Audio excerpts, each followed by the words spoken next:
Okay, so we are just looking at the basic components of a reformer and what might influence what kind of reformer you might choose to buy or you might choose to purchase. Um, we do get a lot of clients who would ask us what our thoughts are with regards to a reformer and what we think they should look at.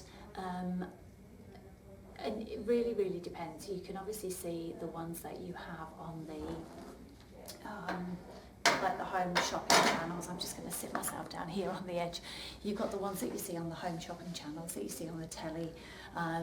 We're based in Australia, so I have no idea what your prices are if you're outside of Australia, but if you're looking at sort of a decent reformer like these are the stock reformers, so the kind of reformers that you get in a studio basis here, we're looking at about $5,000, so it's about $5,000. Things like our clinical ones that we use for clients that are coming in, so that's more our studio reformers, our clinical reformers, we're probably looking at 6 or 7 for those. And then if you're looking at sort of and we will probably turn it lower end, but like lower end would be 2.5. And that's still getting you a fairly decent reformer, but you're obviously still paying a whack of money. The thing that you're looking at when you're buying and you're paying that kind of cash is that you've got springs. So the actual resistance that you're using is going to be a spring resistance. You would expect that the foot bar is adjustable, so it will go up and will go down. You would expect that there would be some accessories that come with it. So you'd expect that you'd get like the long box, so you can do your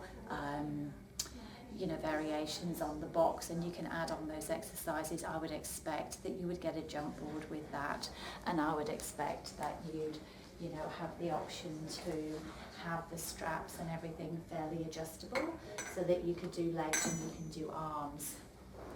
So that's what you're looking at from a sort of more what to look for to be or singing or dancing.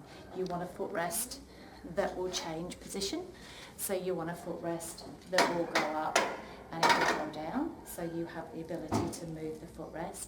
You'd want springs so you can change the resistance on those springs. And then obviously the big thing if you are investing is that you want a reformer that is going to have springs that you can actually replace. So if a spring breaks, you want to be able to replace it. Now, the reformers that we've got here and generally in the studio next door, the actual bed section of it, so the bit you lie on, that will move. So if you've got shorter legs, longer legs, you can adjust it. That's not a functionality you would generally get with the lower end. So to accommodate that, that's when you put the footrest down. So if you're a little bit longer in the body because you can't get the shoulder pads any further away, you'd accommodate by dropping the foot bar. In terms of the spring resistance, obviously you want to know what your spring resistance is, and at the end of the day they normally come in a whole spring, half a spring, quarter spring, 1.5 springs. You just need to know what reformer you've got. What I would err away from if you are going to be using it longer term is ones that don't have replacements, because you'll find that the actual replacement aspect of it is going to be a little bit difficult, and if you've got a reformer that's there and it's all you can use it but you've not got any springs for it, then it's a useless reformer. The other thing I would sort of look for as well is if you can change some of the moving parts. So if you have got a reformer that if the rope section breaks, that you are able to get spare parts for that. Having said that, there's a lot of the, like the rebound ones that people get, that you can get them under $1,000 new, and there's a lot that if you look on the sort of marketplace places like Gumtree for us, or like Facebook Marketplace, that type of thing, there's a lot of people who buy them with good intentions and then obviously move away and aren't using them. So you can pick up some of those for a few $100s. I would probably, if you are looking at getting one and you either go to a studio and use them and you're looking at buying one at home, or you have one at home, that's the big thing that you're not going to be able to do if it's that lower end. That if the springs aren't changeable, just be aware of that. Maybe that's a question you need to ask. Is there replacement parts for the hoops? Strap-wise, isn't maybe such a big deal, because you can go to places like Rebel Sport or a good sport shop and get some of the straps or even some of the handles and just snap them on, because all of them tend to be with just a D-ring clip. So you could actually just clip that off and clip a new one on. So that's definitely an option. And then with the foot bar, obviously just have a look and see it. These ones here don't lock, so if you pull on it, the whole lot falls out. So clients, you know, if they're pulling on it, it's sort of a bit of a safety aspect. But, you know, that's definitely three things. Does the actual bed section of it move? So if you're longer, that might be a consideration for you, that the bed section needs to be a little bit further out. Are the springs replaceable, so that if you do happen to break one, or you know they're worn out and you want to replace them, are they readily available and from where? And just be aware on your costings on those as well. I know that the springs we have, you know, the cheaper end is $50 to $90 for a new spring. So if you're looking at 5 or 6 new springs, that's sort of whacking you back $300-400 before you even start. So you know you want to be aware of that. And then the other thing is, how often are you going to be using it? Most of the reformers are quite big, so you'll find that, you know, if you're wanting one that either stands up on end, so some of them do, like these ones have wheels on the end, so we can lift the top and put up on its end if we choose to. Some of the others can just collapse down and slide under the beds. So, you know, if you're paying high end, some of them will concertina in half, so that, you know, that's their selling point.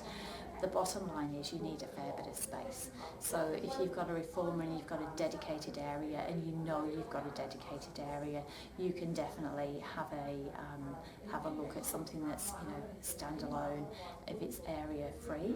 If one of your considerations is that you're poor on space, then obviously maybe like a smaller, that sort of lower end of the market might work well, because it won't take as big a footprint up. But also, obviously, if you're not using it or you're not able to using it, you're able to move it out of the way and slide it under. So, you know, your big considerations are, do you need the plate to move? Does the springs need changing? Are you able to get accessories for it?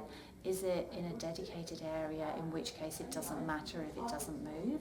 If it's not in a dedicated area and you are going to need to store it somewhere and move it, is it easy to move? Because these, I have no idea what the weight, I'd have to put my glasses on and have a look at what their weight balance is.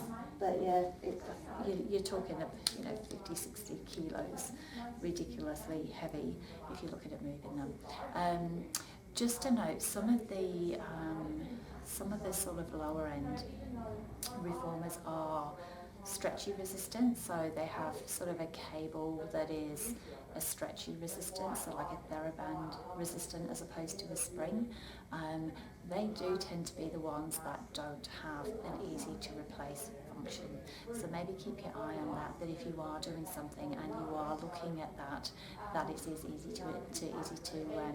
easy to get accessories for it, because once you lose the resistance on the springs, you're probably going to be a bit stuck. All right.